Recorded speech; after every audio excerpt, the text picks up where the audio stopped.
When General Westmoreland took over, his strategy was basically to search and destroy. In other words, to search out the communists, the Viet Cong, as well as the North Vietnamese that would come into the country, and to destroy them. And the measure of success for that was the body count. It's a terrible way to try to prove success in war. The theory behind this strategy was that we would eventually wipe out enough of them that they would no longer continue sending forces into Vietnam. The idea was to go out and destroy the infrastructure of the communist, quote, forces.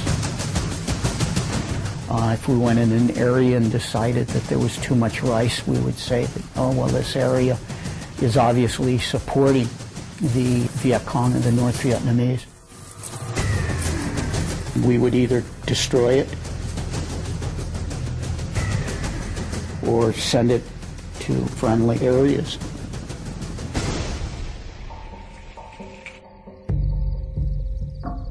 Search the living quarters, search the animal areas, search anything that was available there for you to look into.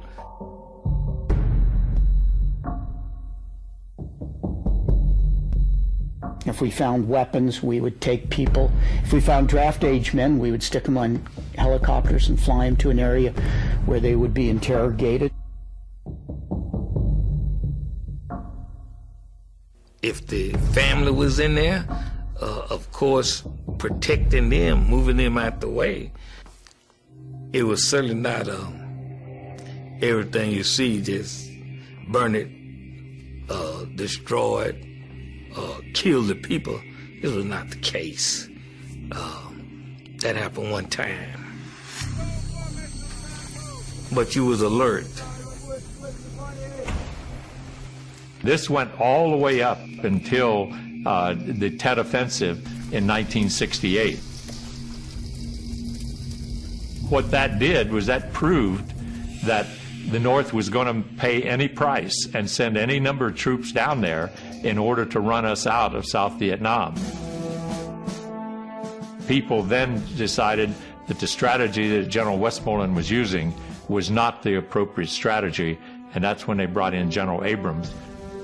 And his strategy was Vietnamization. In other words, train the Vietnamese forces so that they could take over the war.